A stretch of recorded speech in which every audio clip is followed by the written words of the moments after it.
সুপ্রিয় মৎস্য উদ্যোক্তা ভাই বন্ধুরা, আশা করি সকলেই ভালো আছেন। আজকে আমি আলোচনা করব 2024 সালের নতুন বছরের তারা বাইং মাছের সম্পর্কে। তারা বাইং মাছের পোনা একসময় খাল বিলে নদীতে অহরহ দেখা যেত। তো আমরা বাণিজ্যিকভাবে মৎস্য গবেষণায় এই মাছগুলো চাষ করে থাকি। আপনারা অতিরিক্ত লাভজনক কিভাবে হবেন? আপনারা দেখবেন তারা বাইং মাছের পোনা যদি পুকুরে ছাড়েন বা কালচার করেন, এই তারা বাইং মাছের পোনাগুলো প্রাকৃতিক খাবার খেয়ে নিচে বা কাদা এই মাছগুলো খেয়ে বড় হয়।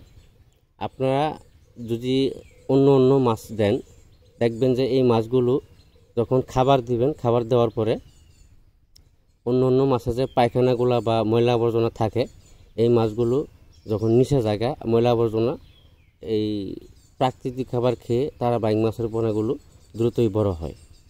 তারা বাইং মাছের পোনা বাজারে এখন খুব বেশি দামে চলতেছে।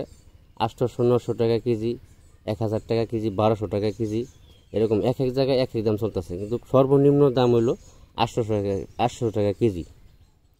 এই তারা বাইং মাছের পোনাগুলো আমাদের কাছে সংগ্রহ করে নিয়ে অনায়াসে আপনারা কালচার করে বা 5-6 মাসে 7 মাসে এরকম পরে আপনার যখন অন্য অন্য মাছ বিক্রি করে দিবেন, দেওয়ার পরে আপনারা এই মাছগুলো এই পানি শুকিয়ে তারপরে এই তারা বাইং মাছের পোনা ধরে আপনার এটা হলো অতিরিক্ত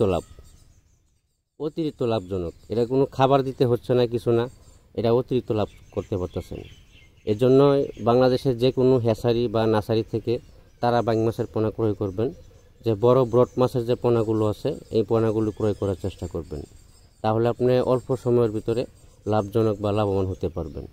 ভিডিওটি ভালো লাগলে অবশ্যই একটা লাইক, শেয়ার, সাবস্ক্রাইব করে রাখবেন পরবর্তী নতুন ভিডিও দেখার জন্য। আজকে এ পর্যন্তই, সকলেই ভালো থাকবেন।